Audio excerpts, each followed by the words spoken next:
Jess Kirkman, Senior Director of Brand Creative at Mattel and Mattel Creations. And I am here with one of my partners, Ethan Wood, Senior Director of Product Design at Mattel. He creates all the awesome toys and collectibles, especially the ones you can see in this back room of the Mattel Creations room. And we are hosting this panel on behalf of Mattel Creations today at the Toys is Art, Art Inspired by Toys exhibition here at the Corey Helford Gallery. So give it up, give it up. We are so thrilled to have you here. We are going to explore the intersection of toys, art, and nostalgia, and the incredible ways that all of our toys inspire artists across generations. Today, we are joined by 7 phenomenal artists, each of whom has reimagined icons of play in their own unique way for this exhibition. Through their work, they've transformed beloved toys into powerful artistic statements, celebrating not just the joy of childhood, but the influence these creations have had on design, culture, and storytelling. During this panel, we will dive into their creative process, their inspirations, and of course, the pieces they've brought to life for this show. And since we are Mattel, you can expect a few wild cards, questions along the way, little pop quiz questions.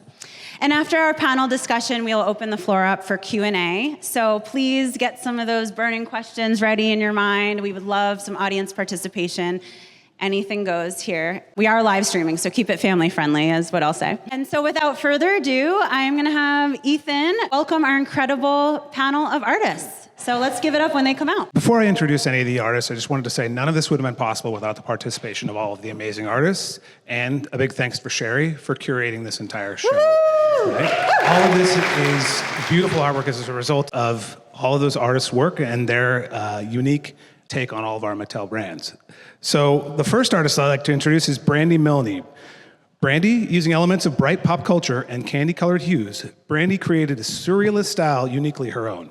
A local SoCal artist born in Anaheim, near Disneyland, Brandi's practice taps into her inner child's imagination, exploring themes like loss, pain, heartbreak that are beyond the glossy facade. Brandi, will you come out? Next, I would like to introduce Gary Baseman. Born in Los Angeles to immigrants from Eastern Europe, Gary Baseman's work is influenced by a variety of lived experiences. City life of Los Angeles, his family's story, and the power of cartoons, television, and pop culture. He has created a cast of characters in the style of classic cartoons of the mid-20th century, which he uses to express contemporary experiences in whimsical, impactful works. Can you all welcome Gary Baseman, please?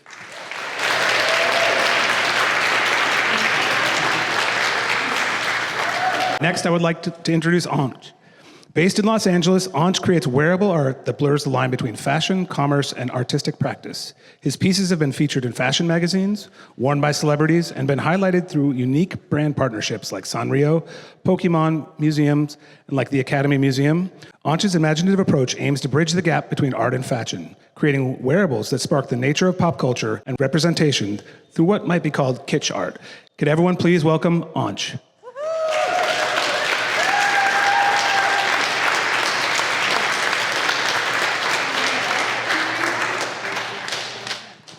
Up next is Luke. Based in Los Angeles, Luke Chueh's artistic practice showcases an interplay between the cute and the dark, the depressed and whimsical. His work highlights themes of addiction, sadness, and contemporary melancholy. Chueh describes himself as a micro-nihilist and a micro-optimist, macro-nihilist and micro-optimist, which is observed through the use of highly graphic and cartoon approaches to bears and other traditionally cuddly animal characters with unsettling but light perspective. Everyone, please welcome Luke.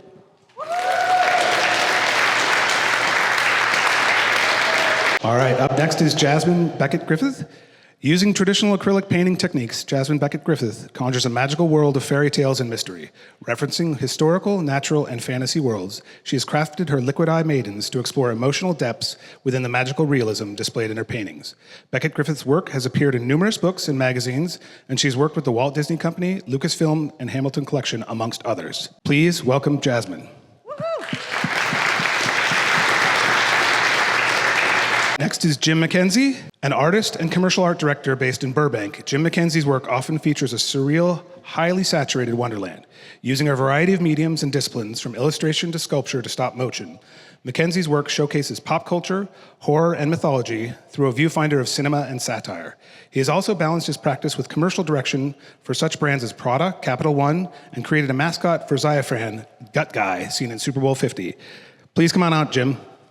Woo!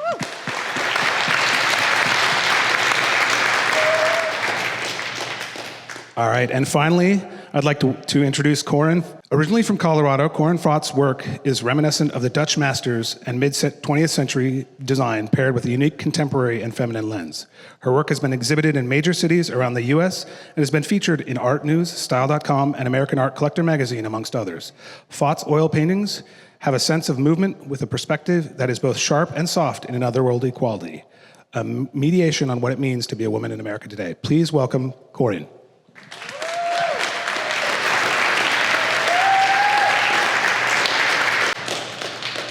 All right, we've got our panel here of amazing artists. We're so honored to have you guys. This is really incredible for us at Mattel and just as artists ourselves. So let's get this party started. Let's start with the first question. And this is for everyone, and so we just kind of want to keep it going. We'll keep the dialogue going today. So looking around the space, surrounded by these incredible pieces of art, it's clear that every piece tells a story. Let's set the stage by starting at the beginning. We'd love to hear from each of you and tell everyone which toy you chose as your subject matter and for your piece here today, and maybe explain a little bit about it for those that haven't gotten a look around the gallery quite yet. And then I'm also curious if any of you had the actual toy with you while you were painting or creating or sculpting or all of that. So let's start over here. I am Jasmine Becket-Griffith. My painting is right behind me featuring the girls from Monster High, which is a wonderful Mattel franchise that has been a big part of my family. Most specifically, everybody in my family's been into horror and scary things, but when we had little girls in our family who are getting to be about 12, 13, they sort of like scary stuff, but they sort of like cute things, and they could make outfits and dolls and tell their own stories, and Monster High was a big part of that. It was also a sort of thing where I got to hang out with my nieces and actually make outfits. It inspired them to make little houses. One of my nieces had over 200 Monster High dolls at one point, and it took over 2 bedrooms and part of the living room. She had built this whole environment, made up her own names for them, but I liked the idea, the creativity that inspired in her and in the rest of my family, that it wasn't just the stories that Mattel had, but it encouraged us to make our own. And did you have some monster? It sounds like you had plenty of Monster High dolls. I had as a lot of inspiration. reference for Awesome. that, and it was hard to narrow it down to what characters. But I thought about the ones that I actually liked when I saw the costumes and the storylines that went with them. Well, your piece is beautiful. Thank Thank you. All right, let's pass it along to Jim. Hey. Woohoo! Thanks.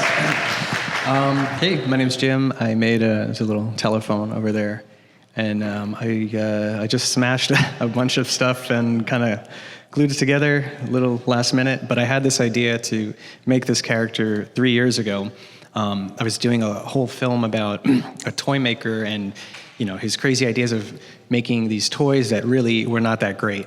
And it was called Potato Face, and that was one of the pieces that was going to be in the film, and it wound up I just didn't have enough time. It was like a side project that it took 3 years to film. It was all on me. I had to animate and make all the props and make like a fake factory pretty much. And I just always loved the idea of like creating toys, and also the idea of creating toys that kind of suck. And that was, one of them, it not suck in like a bad way, just like something that you wouldn't probably buy.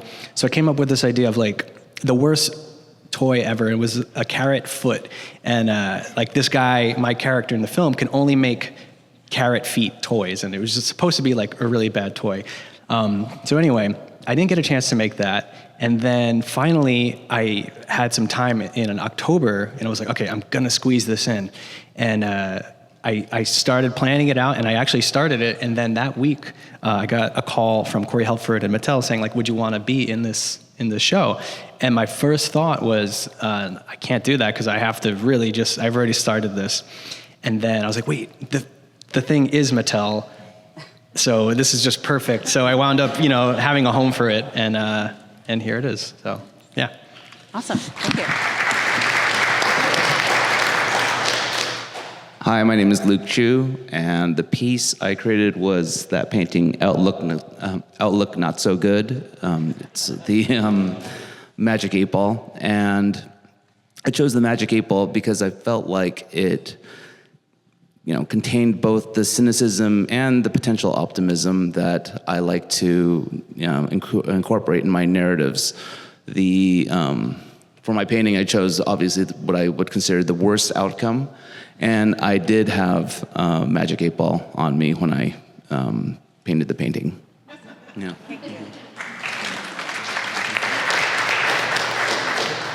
I'm Gary Baseman, and the painting I did is right behind me. And it's the painting is titled Swell, which was based on this. I was very fortunate to create the toy figure to represent Mattel's 80th anniversary, which was Toby is Swell as Maddie Mattel. And so in the painting, you could see there's Toby is Swell in the center, and the explosion of inspiration that is all around him. Over here next to ONCH, flying into ONCH's lap, is Maddie Mattel, which was a toy that Mattel produced back in the 60s, which was a talking doll, which I didn't necessarily have, but what I did have was the Casper doll that's floating above Toby is Swell, which was made by the same exact form as the Maddie Mattel doll. And you could see them over here in my installation when you first enter the exhibition. So I was in love with Casper as a little kid, as a toy. Again, he was a talking doll, and if you know the property of Casper, he was a ghost who would just frighten everybody because he wanted to play with them. And then if you really think about it, he's a dead kid who doesn't know he's dead, and he's frightening everybody because he's hanging out wanting to play with them. But I fell in love with him. So, and I did have the references when I did the painting, and I guess that's it for now. Okay. Thank you. We love you, Gary. Hi, my name is ONCH. I was inspired by Polly Pocket, and she was my star for this piece. It is the wearable art necklace. It is all the way at the back. Growing up, I was bullied, and just being authentically myself, I didn't have a lot of friends, and Polly Pocket was my friend. So when it came down to creating a piece to celebrate Mattel, I chose Polly because she is somebody that is so close and dear to my heart. And we went on so many adventures together in her little tiny compact world. And we also featured Barbie in this piece because, as we know, Barbie is Mattel's queen. We have to celebrate the queen.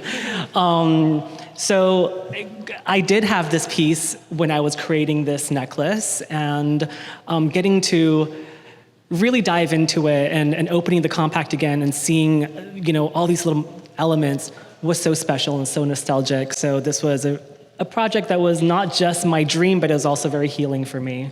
You have one. Hi, I'm Brandi. My piece is on the other side of this wall. It's called Thrill of It All. I have Barbie front and center as she is the queen. And I also pulled in some elements that were my favorite growing up. Fisher-Price stuff from the early 70s and 80s.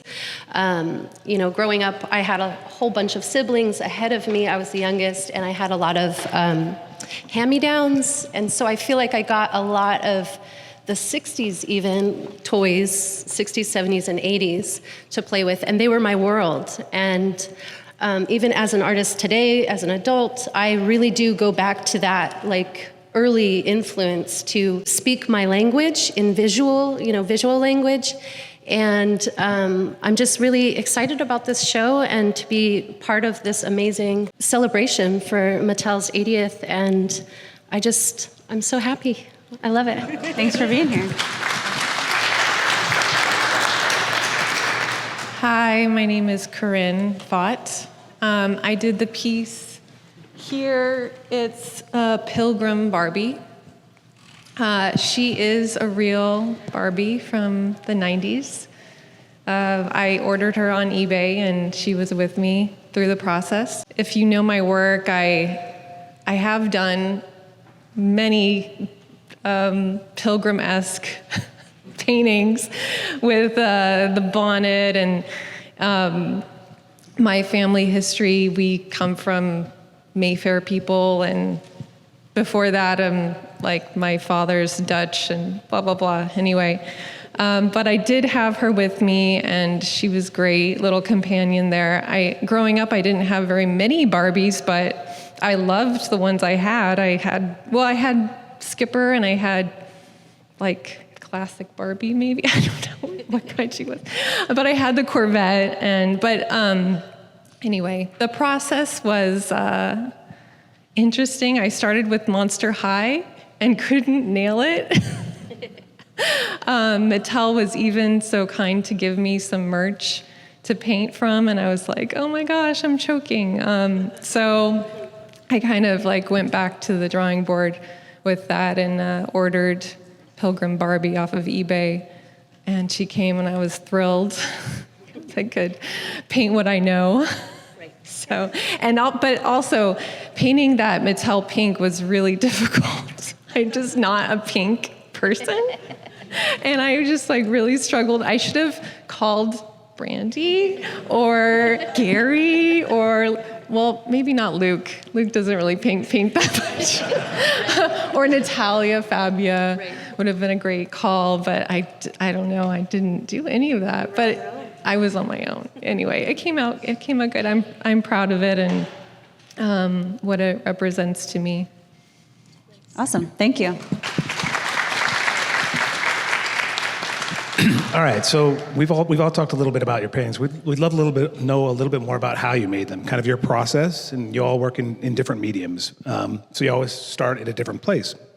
Do you guys tend to sketch your ideas out first, or you just go with spontaneity? Sometimes I do a little sketch of what I want, but I go directly into like a photo shoot of the subject matter, then like photoshopping and creating sort of what it will eventually look like, and then I paint from that photo reference. It's pretty accurate. It gets looser than a photograph, but and that's it. Do you allow for changes throughout that process?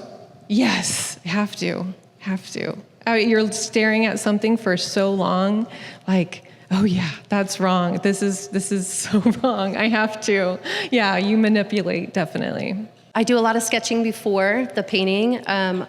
My process is very loose, and I pull in, I look at a lot of reference, and then I just kind of let my brain take over, not so many words, but just my subconscious.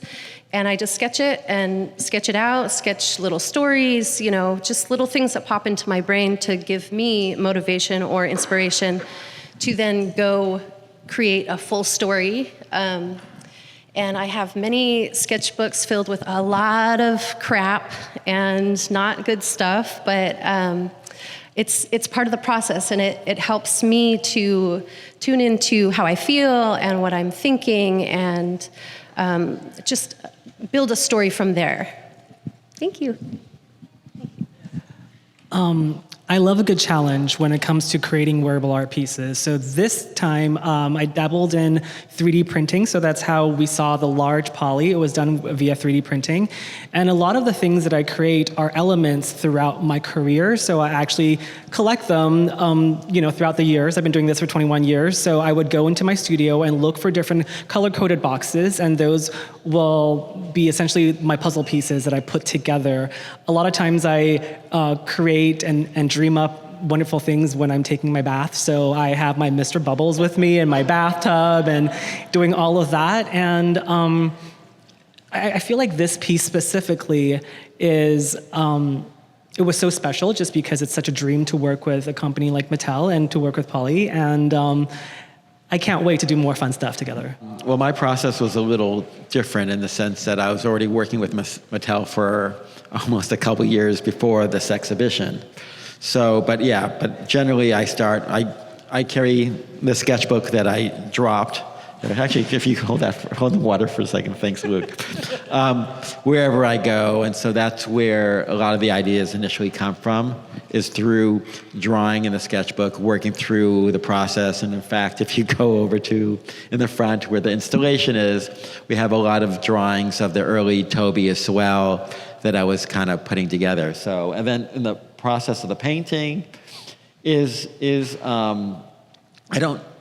maybe I work from a very loose sketch, but sometimes I don't work with any sketch. And I like the process of discovery through painting. So instead of like figuring it exactly out, and I can only screw it up, I don't know what I'm putting down. And when I'm putting it down, it feels like I'm doing it for the very first time. So the spontaneity plays a really important role in how each element and color interact with each other.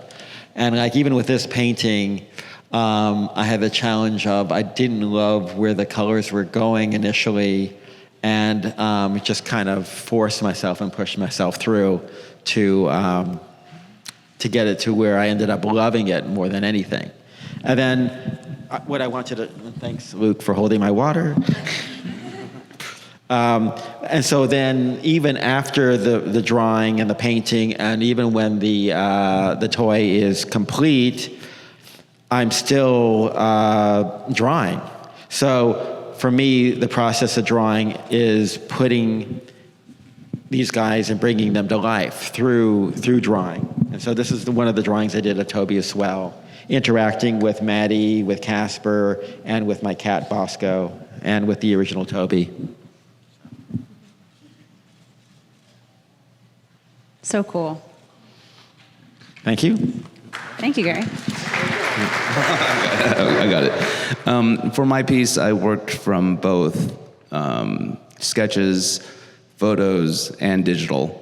I, did my drawing of my bear as a sketch. I had to sketch it out in order to be able to make sure I got the proportions and like how the hands were going to be oriented when holding the 8-ball.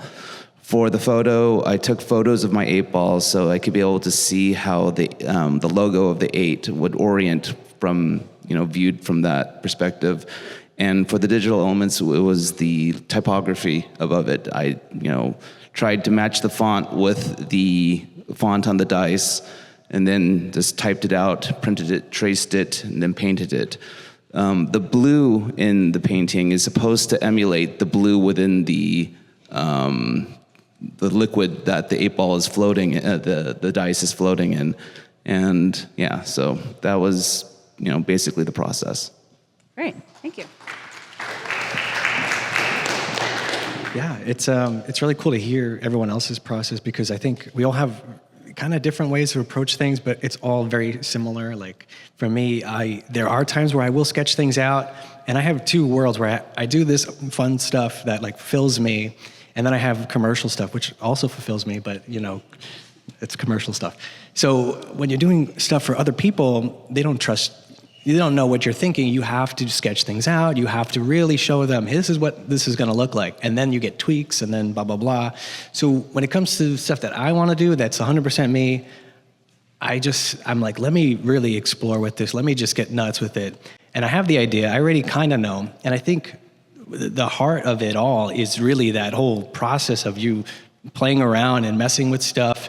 And for this one, I just bashed stuff together. I had things that little pieces that I had, and it's really just an assemblage. There's sculpture, there's a bunch of stuff all thrown together, and I think that's where art comes from. It's just the exploration, because if you already know what something is, there's no fun in just executing something that's already there. I mean, not that there's no fun in that. There is fun in that. But for me, I love to just explore and mess around. And if something looks like crap, that's part of it too. You either change it or you leave it, and then nobody notices. And I just really love like bashing stuff together. So I made a little video of me making that, which I didn't release yet, but you'll see that there's really nothing special about it. It's just, stuff that already exists, you smash it, and then you put it back together. Nothing special, says the artist. It's incredible. Well, so go true. take a look at his piece after. It's pretty wild. But yeah, there it is. Thank you, Jim. Yeah. Let me see. On my painting here, it came up very organically because I do work with, in general, my paintings are female figurative works with big heads and big eyes, very sort of doll-like to begin with. So I didn't really need to do any sketches ahead of time. I started working on the piece of wood directly. I knew what size I wanted to make it, so I just went to Home Depot like I usually do, and I buy the wood there and cut it out, and I use acrylic paints and water. And I just sort of knew I wanted to paint 3 of the girls, and I wasn't sure which of the Monster High characters I wanted to do, but they're all similar proportions, so I did a sort of symmetrical with one girl in the middle and one on either side. And then I went in and basically sketched in acrylic paints and built up layers and layers of paints on top of that. I knew that I wanted to include the logo very subtly, which is a skull with a little pink bow on it. And I wanted to have all their friends because I like painting characters with a little pet or a little animal friend. So I went through and I learned about the characters, and I asked all my nieces and wanted to make sure I did everything canonically. And there are like 3 different generations of Monster High characters. So I really tried to go in between the early versions of Monster High and then the more contemporary, like Generation 3 ones. Because we do know the Monster High fans are very particular. Oh, yes. Oh, yes. My goodness, yes. For sure. Not a joke. All right, we're going to do a little lightning round, which means like quick answer from everyone, and it should be an easy one. And what one tool or medium in your studio can you not live without? And so we'll just go down the line if you want to start, Jasmine. My fingers. I paint with my fingers a lot. Great. Okay. Okay. Fingers too. But I have a little, just one little sculpting tool that I use for pretty much everything, and it looks like a spoon that got stretched out. So that's pretty much the one tool that I use. Great. I don't know. I really don't know. I'm baffled by the question. Probably the best tool is your misery. It's kind of because you use that as inspiration, just to create the brilliance and the or the tool is your little bear. Well, I could say my phone, but like that just... That counts, a reference but tool, you know. I'm sure I could be able to paint without my phone. Right. I don't know. I like to believe that I can use anything that's available to me to create, but I do carry colored pencils wherever I go, so I guess I would say that. My creativity and Sharpies. Nice. Nice one. And mine is, it's got to be my sketchbook. I need it. I love the finger thing, yeah. I'd second that, yeah. Or a little blendy brush, just like toot, toot, toot. Need it, have to have it. Never realized fingers were so important. It's like 50% of you. You have a lightning round as well, right? I do. Okay, I think I'm going to be able to guess this based upon what we talked about your process, but either super organized or beautiful chaos. Is it beautiful? It's chaos for sure. Chaos. Definitely chaos. Chaos. Look at all these people who are saying chaos when you look at their paint. Saw your sketchbook. No, I didn't say I wasn't chaotic. I'm just saying everyone else is like. I get the reason this question is inappropriate is that what art is generally about is taking chaos and creating a sense of order to it from that. And if you look at everyone's work, they kind of like smash things up, and then how he puts it together becomes really beautiful. Or taking like the disorganization of life and all these emotions and putting some sense of continuity and order to it, and then producing something that makes a kind of statement. So you should come up with anyways. I'm with Gary. Inappropriate question. Yeah, same, yeah. Yeah, I think it's a combination of highly ordered materials and a lot of chaos that is meant to offset it. Awesome. Hey, that was what the lightning round was for, and not unexpected as we thought. Let's talk a little bit about inspiration or what kind of moves you in your studio.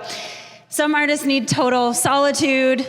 Some thrive with background noise, the TV, rain sounds, music, maybe a TV show in the background. Is there a song, soundtrack, so what's playing in the background as you're working, or are you kind of needing silence? And this is kind of a quick one for the whole group as well. I listen to music, but I also have a lot of TV shows. I hate to admit it, usually Ancient Aliens is on in the background. I don't know why. Yeah, I'll listen to like one song throughout the whole day, and just it has to have like no lyrics. So usually I'll do like a Zelda song or something, but it'll be on loop. And for some reason, it just sort of, I'm not really thinking about it, it's just in the back of my head, but it's a weird calming sensation where like it just gets me to like work, so. That's insane.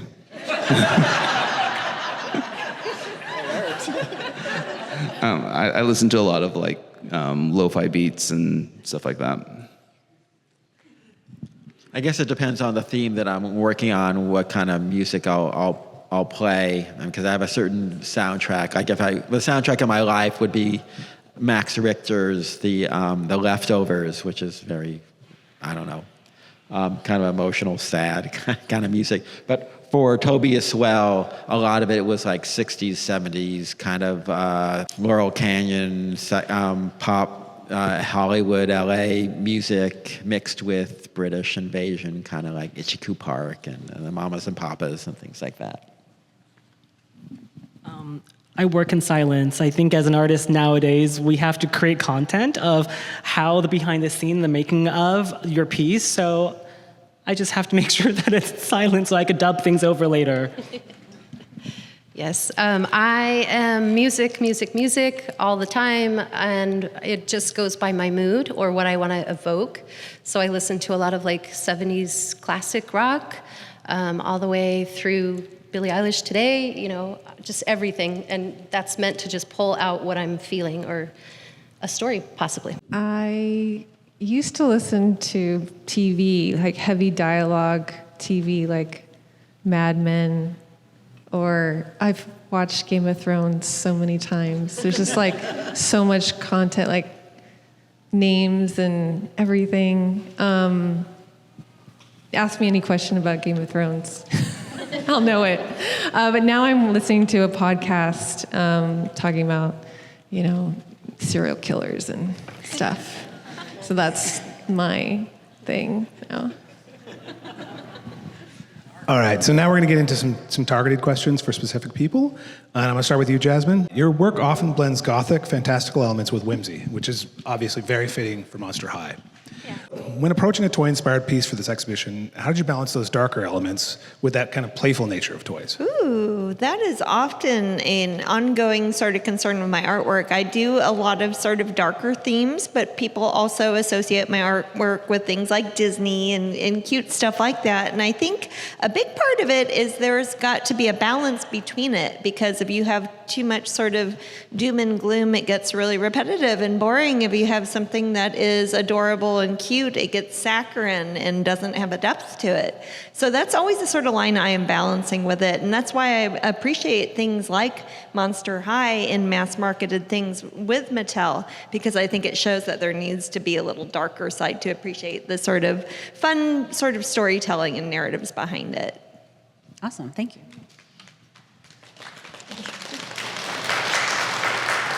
All right, Gary. You ready? Hopefully you'll like this question more. We've had the experience of creating a toy together, right? And this was not your first time creating toys. You've created many toys in the past. Why do you think toys and cartoons have such an influence on your work? Good question. And probably a psychiatrist or would try to understand. But I think for me, at a very young age, and when I was watching old Warner Brothers cartoons, there was a sense of that I thought there was just perfection. Old Bugs Bunny, old Porky Pig, the way it was drawn, the way it was animated, the humor was so smart, and for me it was so brilliant. It stuck and stayed with me and never let me go. So as I grew and went from junior high school to college, it kind of still kind of played a major role, even though I became inspired by a lot of other type of art, from Bosch to Mark Rothko to, just Miguel Covarrubias to all these other, from Warhol and stuff. But somehow old cartoons from again, it was like the 30s and 40s. I feel like I was born 30 years after when I should have been born, or I was born 30 years before I should have been born. So it just kind of stayed. And then also the sense of what play and toys kind of represented. So even back then, when I became an adult, and before I was a painter, I was an illustrator. And when I would get a big commission, I'd do a big advertising job or something, I would treat myself by going to flea markets and buy old vintage toys. So if I found an old wood-jointed Felix the Cat, or Mickey, or Pete the Pup, or old, they were just a beautiful piece of art. To me, that was fine art. And so I would have them in my studio, and I would have them up there as if it could have been any major contemporary artist.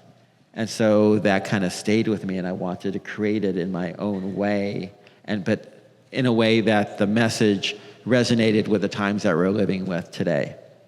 You were definitely at the vanguard of designer toys back in the day. You were definitely part of the vanguard of designer toys. Yeah, no, I've been doing designer toys now for over 25 years. The first was in 1999, 2000 with Sony Creative when I did my first Dunces.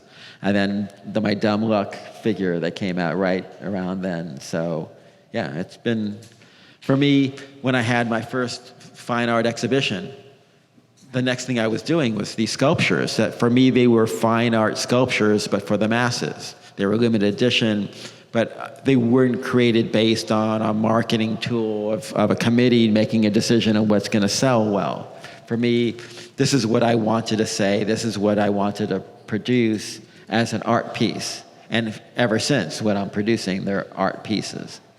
Yeah, and there's other people who started the designer toy up here as well. So I'm going to address this next question at Luke. Luke, you've created many toys in the past, right?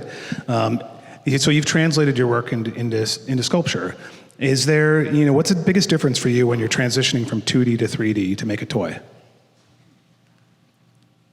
What is the difference? Yeah, like how you approach. Do you approach it any differently? Well, when I started painting I moved to Los Angeles in 2003 and started kind of pursuing art full time around then. And before that, I studied graphic design at Cal Poly San Luis Obispo. And before I graduated, I had two professors pull me aside and say to me, "You are a mediocre graphic designer, but you're a much better illustrator, so you should really consider going into illustration." And I moved to Los Angeles and eventually kind of make my way through that into that world. But I was keeping a close eye on the designer toy world, and I remember getting this book in 2003. It was a book of key designs by a toy company called Toy2R, and that's when I was like seeing Gary's work and Frank Kozik and Tim Biskup and a whole bunch of other iconic LA artists producing this stuff, and I allowed that work to kind of inform the direction in which my own artwork was going to go, with the intention of maybe one day seeing my paintings become retranslated as three-dimensional objects.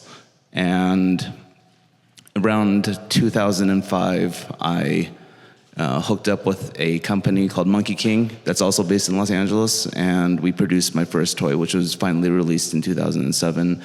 And I've been producing toys since then.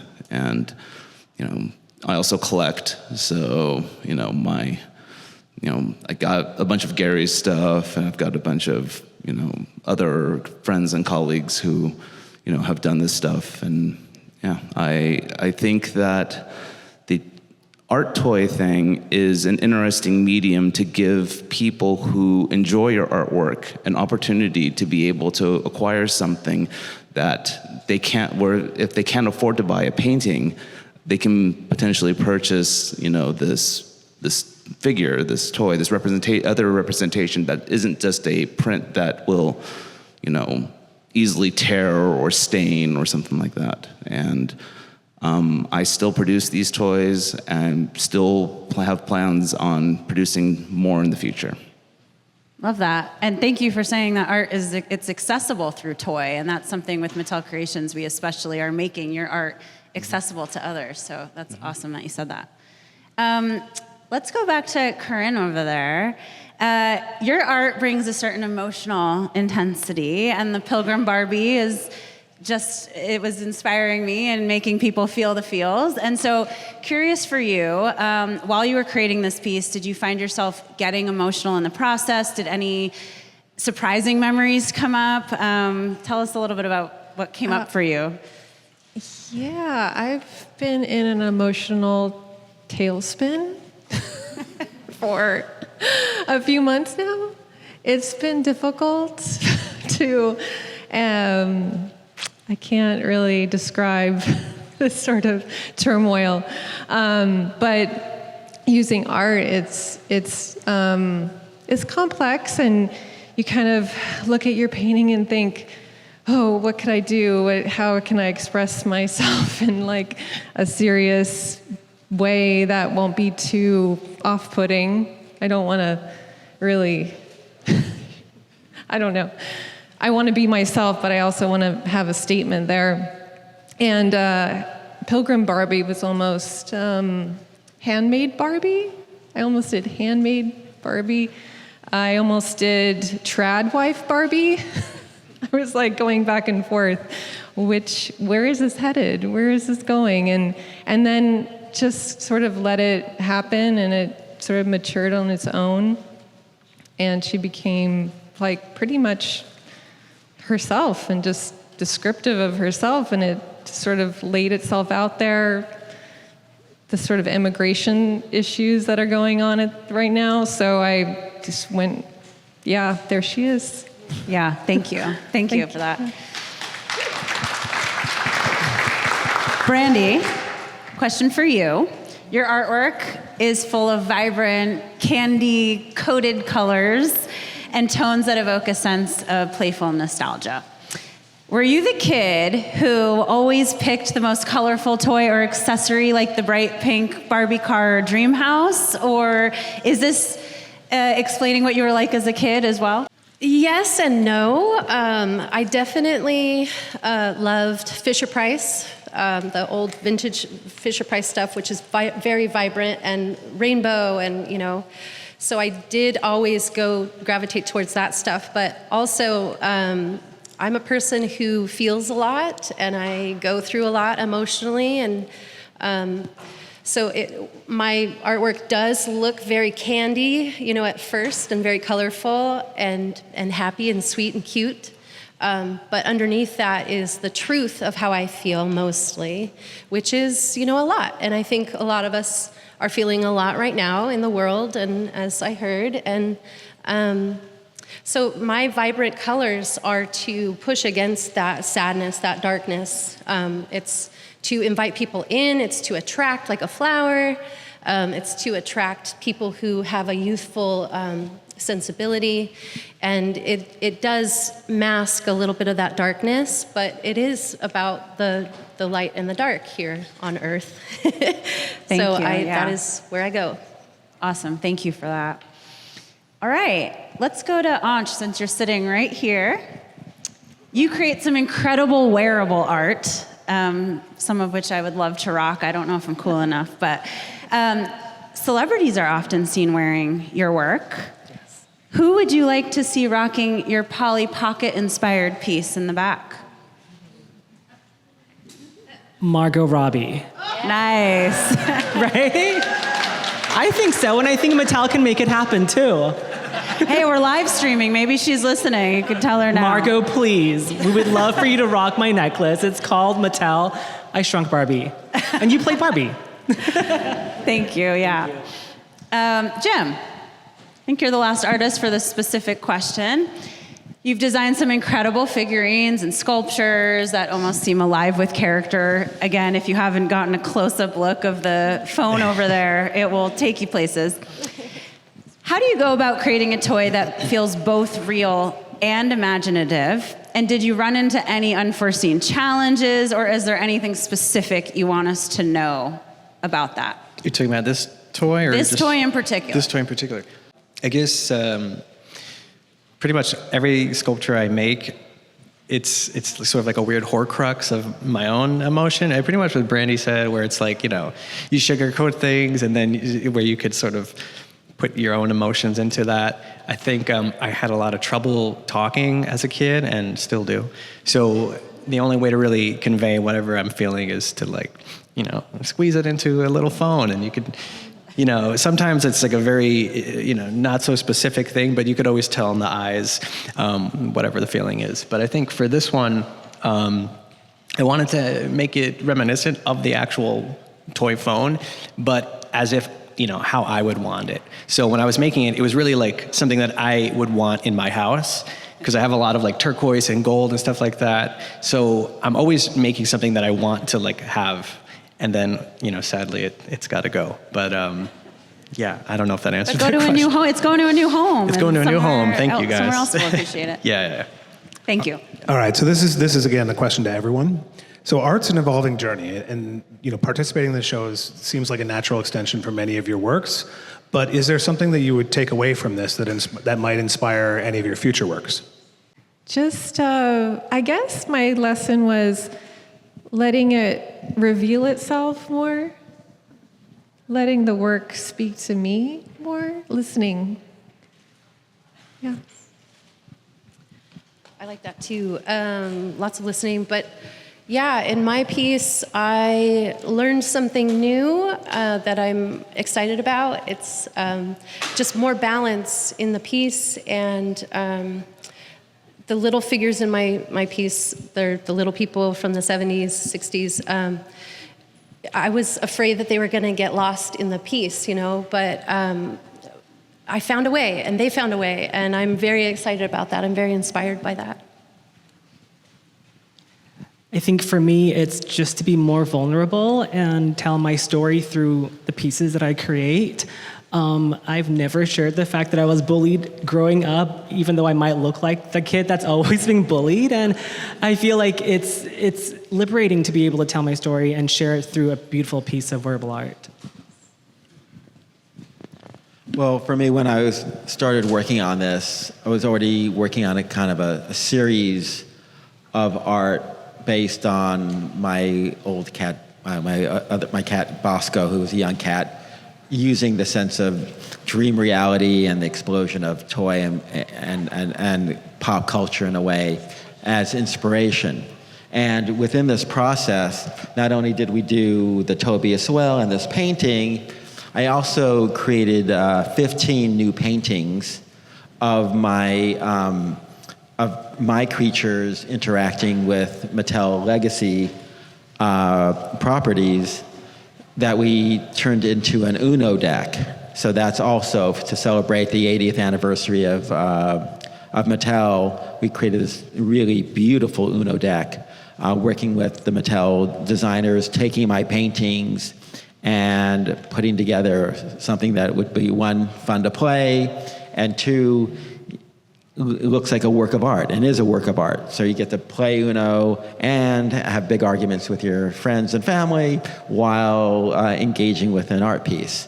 So that was something that I was excited about. And for me, this kind of series is something that I've been already working on. So it's taking that in one step and moving a little further with the new work that I'm producing. What was the question? Anything you took away from this that would inspire future work? Besides the sale of Any the kind of painting. lesson, learning? Yeah, besides selling it. Not really. Damn. It's a great answer. I don't really know either. I think, every time you make something, it informs the next piece. Obviously, when you start off, your stuff is not that great, but it's always a learning experience. And I think just to be involved in something like this is really a great privilege to be in a show, and just to make art in general is a real privilege because, I don't even always have the time or the finances to even make things. So these little opportunities that I get where I can make something that is mine, I have to remind myself that it's a very special moment, and we're only going to get a handful of these moments, and a handful of those are only going to be good enough for people to look at. So it's any chance I get to make something is special. So did I learn anything from this experience? How to smash a phone together, and okay, we'll take it. How to build a little bit of wood. So this is my first wood piece. So okay, yeah. Hey, that's something new. I feel like I should say something a little extra, and that is that shows like this are unique moments, and can I say that this show will inform my future work? I'm not really sure, but I had a great time, being a part of it, and to see all these people coming out to the show and seeing the opening and having a chance to go to the Mattel and experience the tour and everything like that. I'm grateful for that opportunity. But like I said, I'm not sure how this could potentially inform, what I'm doing in the future. It doesn't have to be from us either. I mean, there was 80 other artists in this show, and you might have learned something from them. Well, thank you for that, because that was partly the goal, to be playful and experience everyone coming together for this. For me, I am always interested in the sort of intersection where massive international brands that have been around for a century can sort of overlap with the idea of fine art.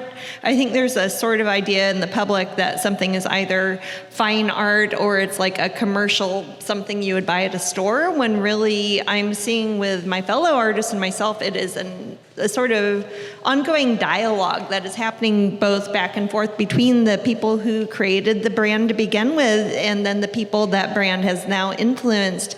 And then we have then gone back and influenced that brand, and the whole public in general can sort of see that these things are not separate and that we can all be sort of influenced by even the toys that we see at Walmart every day. Awesome, thank you. This one's going to be, we have a couple lightning round questions. Gary, you like those? If you could take any piece of art home with you, not yours, and you don't need to know who did it if you don't know the name or whatever, but which piece of art would you take home with you? For me, I really like the piece that Brandi did, actually, with all the Fisher-Price toys, because those were all toys I had growing up, and that was the first one that I had an emotional reaction to. I really like, there's a cat sitting on a business desk over there. I like that one. And all the way in the back left, sorry, there's a Thomas, train. I think he's really cool. I would take those, and Luke's. I'm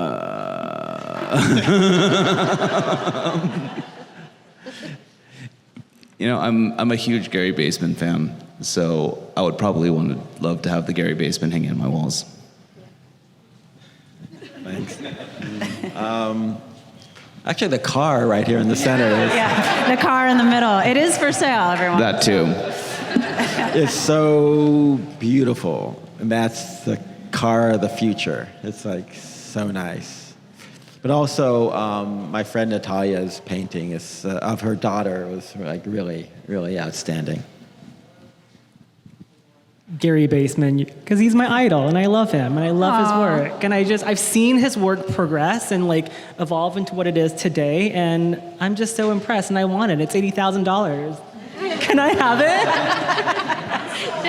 Is it sold? It's sold. It's gone, sorry. Right behind you.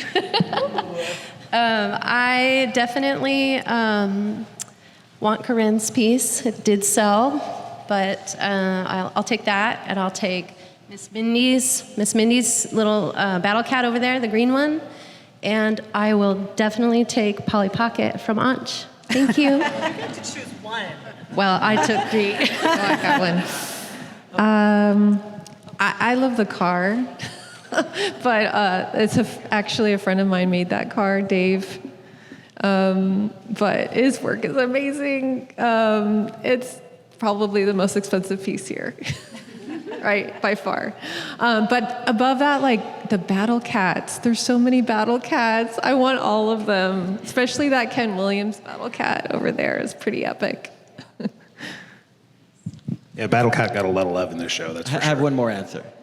I would actually take any one of the artists' work here, take it home. They're all like really, really nice. All right, so the next question we're gonna ask a little bit about Mattel, because you've all graciously participated in a show about Mattel and toys. We've been around for 80 years, and some of our brands like Barbie has been around for 65, Hot Wheels is around for 56. What do you think makes Mattel toys stand the test of time? Or what was it that sparked you to create? It's just been a part of our lives. It's just like inherently with us. It just never had not been, you know, just ingrained in how we grow up. And just, my son wanted to come and pitch to you guys about his ideas. And I think you were really open to things. And I had a friend just started work with you. His name's Farron. He's just started working. And I think he's such a visionary artist, and that you're open to that. And like, just this whole show is incredible. So thank you. Yes, I agree that it was always with us.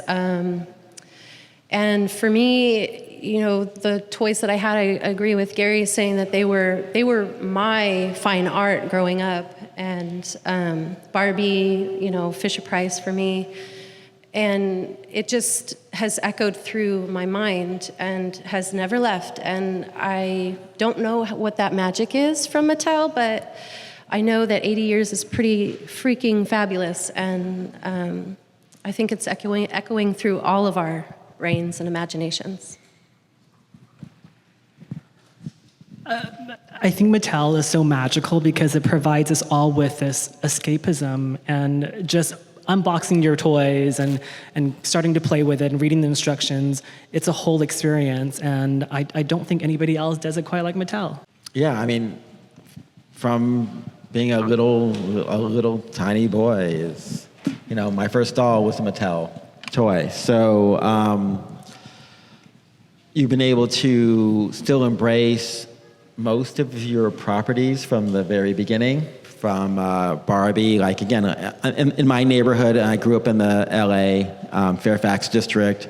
I was the one boy that wasn't afraid to play with Barbie dolls with my neighbor friends, the Demergent family. Elise and Sonia would grab me and go, "We're playing Barbie." So I'd play all the guy characters. And then Hot Wheels, when the Loop-de-Loop came out, it was like, you know, oh my God, we're defying gravity. And then the idea of creepy crawlers, that you can be a mad scientist and make things. For me, the opportunity to be or do anything. In fact, even some of the properties that Mattel doesn't embrace now that isn't necessarily politically correct, because when we started working on this project, I made Ethan send me all the catalogs from the 50s and the 60s and early 70s, and I just dove through them all. But if you look at the old catalogs, a lot of them where Mattel was probably the largest arms dealer of toys, because they had a lot of rifles and guns. But then again, for me, I was playing cowboy and Indians, you know?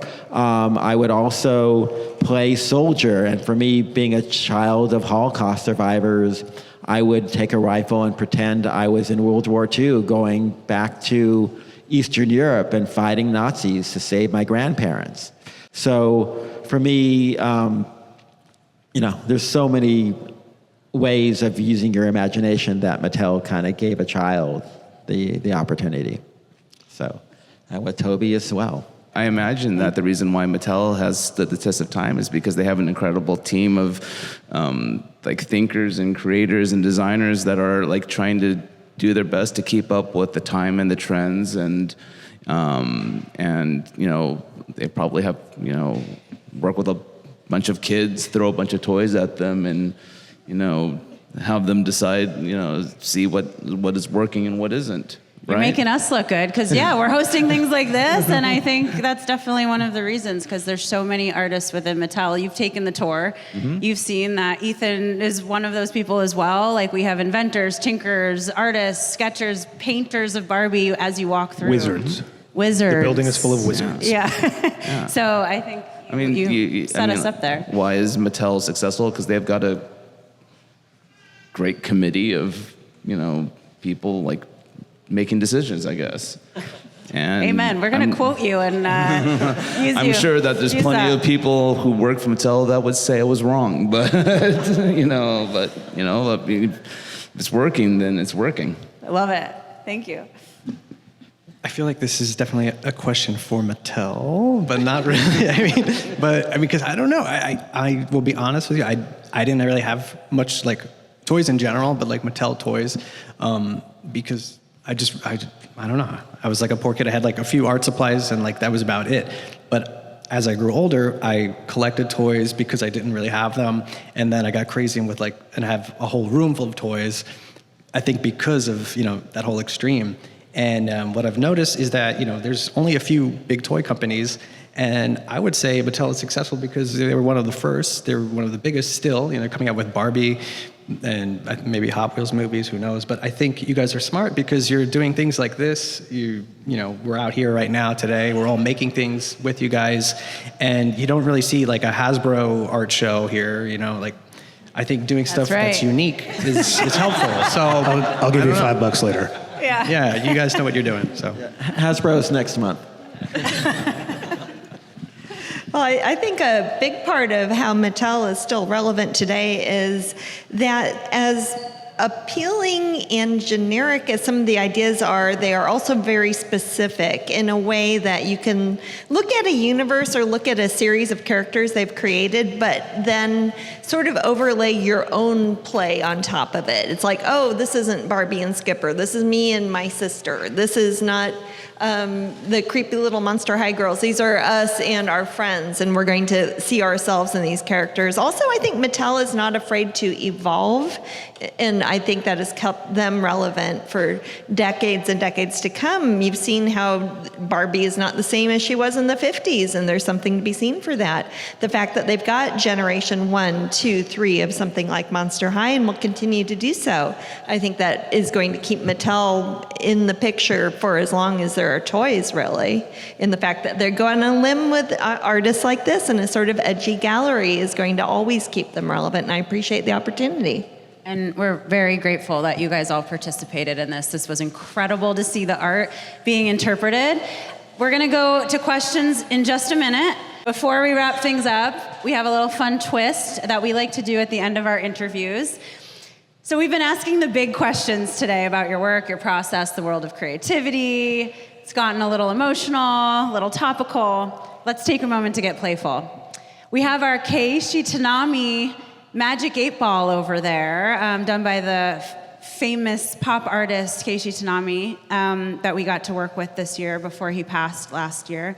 And we want to ask the Magic 8 Ball here a question. So we'd love for each of you to ask the Magic 8 Ball a question, see what it has in store for you. And because it's the Tanami 8 Ball, there's a couple poetic responses in there, but generally, let's see what the future holds for you.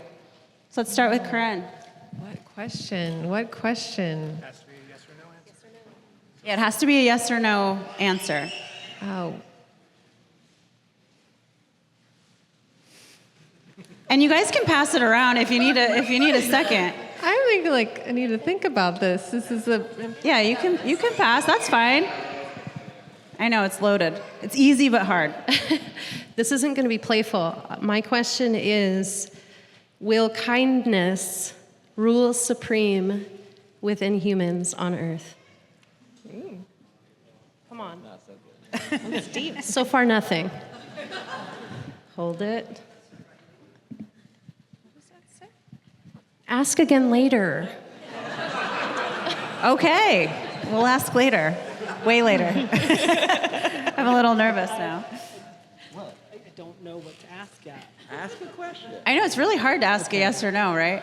Ask.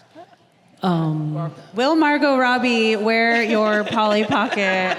No, you know what? I want to ask if I will get to do this again with Mattel, because this was such a wonderful experience. That's all right.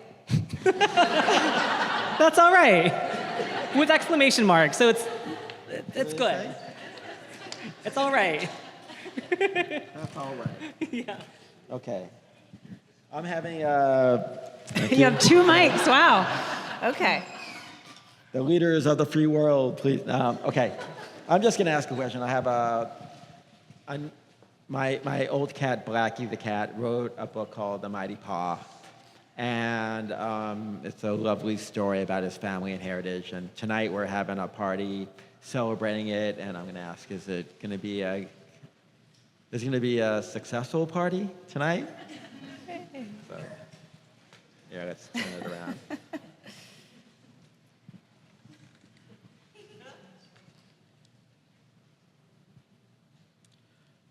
Perfect, peach, pink, yes. Okay. That sounds like a yes. Luke, I feel like you have to get Outlook not so good just because. Is the outlook really not so good?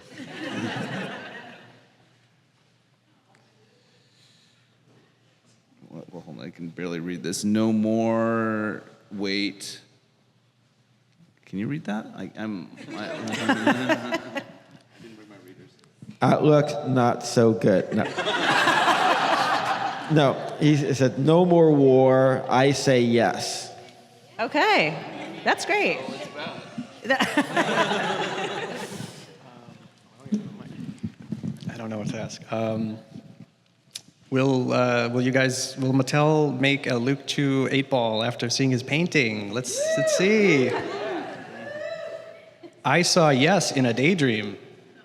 Yes. Okay. Okay. All right. So you'll notice when we work with artists on 8-balls, we let them change what it says on the inside too. Yes, so that was a custom die in the middle. So Luke, would your 8-ball have every answer Outlook not so good? Yeah, basically. Yeah. Well, it'd be 10 of the 20. Okay. Will human beings ever successfully clone dinosaurs in my lifetime? These are the important questions. I can't read that little because I don't have my reading glasses. No more war, I say yes. All right. All I think that will right. solve all our problems. Alrighty, okay. I think that was amazing. Thank you all for sharing your processes, a little peek into how you created this and just how fun is this, and we want to keep it playful. So thank you to everyone that showed up. There's a good amount of people here. So before we wrap, we do want to give you an opportunity to ask any of these artists questions. I know it is putting people on the spot, but if there is any, please raise your hand. We'll get you a mic. All right, we got one already. Is there a medium that you've looked at from afar or up at close, something that you've been scared to do or something that you've been excited to do but haven't gotten to it yet? Something different than you've done before. Oh, I don't know. I'm scared of AI, but I'm intrigued. I hate AI for this creative stuff, but yeah, maybe sculpture, that scares the shit out of me. Something like that. Ceramics. See, I don't even have an answer for this one. Because again, I kind of jump into any medium and try to work with people who are much more talented than me to help produce these things. So, you have some big dreams of what you want to create. So for me, a medium that I want to create is a type of amusement park that kind of excites me and scares me, but that has to come with a lot of partners. I'm very much interested in doing like installation art or augmented reality stuff, but I'm not really quite sure like where to start with that and how and what I would want to say with those kind of projects. So, yeah. I think coming in here, the first thing I saw, which is probably the first thing everybody saw, was this giant He-Man over here. And there's something to say about that, because when you have something so big, it's just very like, oh my God, I got to take a picture of this. If He-Man was the size of the regular toy, you wouldn't want to take a picture with the He-Man. So it's, I mean, not something I would want to like scale up my things, but I think it is something I thought about, where just how size plays such a big factor in people's interest. And that I assume is 3D printed, so maybe getting more into 3D printing. You have a mic, sorry. I'm a traditional painter and I just work on wood and acrylics, but I would love to see my artwork animated. I'd like to see it moving in three-dimensionally or two-dimensionally. I think I would like to see how my pictures look like in that way. Any other questions? I have a question. So it's been so wonderful to get to see all of your work and learn more about you as artists. And, you know, as a new fan or existing fan of so many of your works, I would just love to hear what you each have going on next. As Mattel Creations says, let's create what's next. So let's hear what's next for you guys. I'll start because I've got a microphone. Me and my partner David have just come out with our first comic book, and that is very new for me. I'm used to just painting, and we've got our comic book Death and the Maiden. Issue 1 just came out, and issue 2 is in the works. Very excited about that. Congrats, that's cool. Congrats.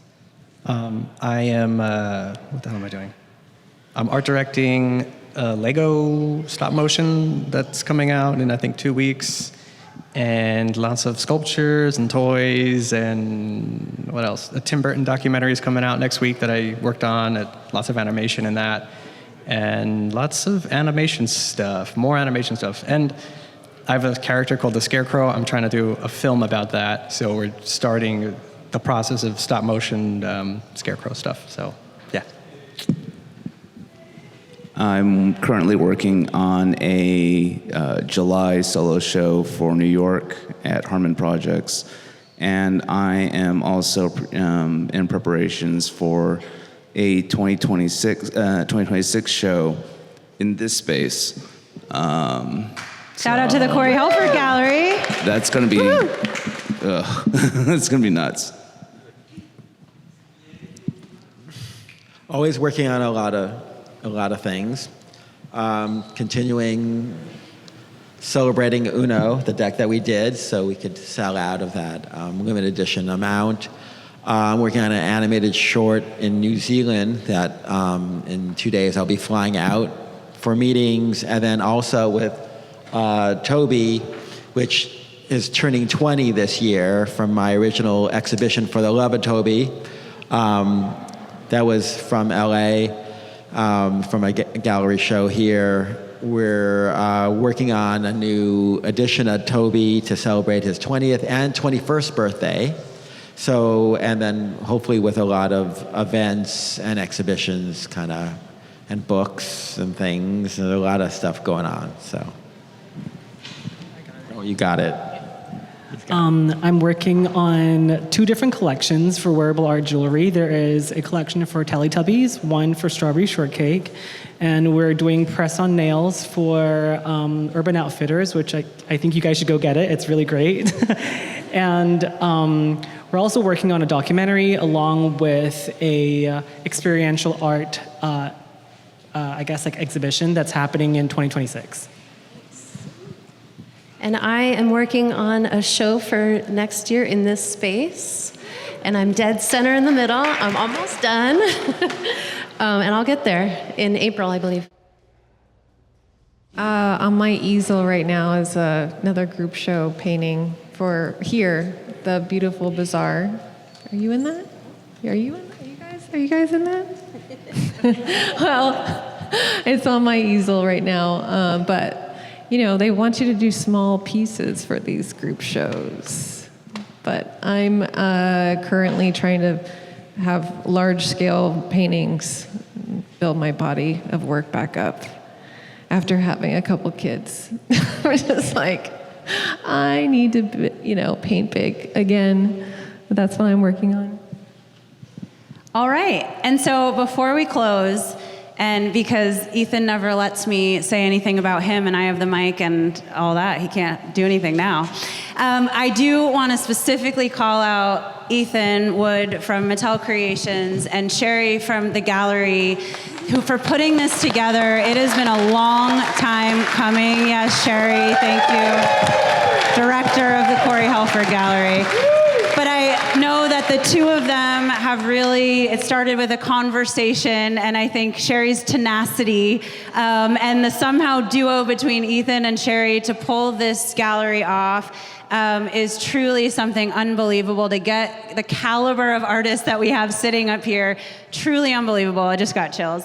But I want to call Ethan, thank you for all your hard work. Thank you, thank you. Thank you. And thank you to all these artists up here. It has been an incredible panel. It's been an incredible show.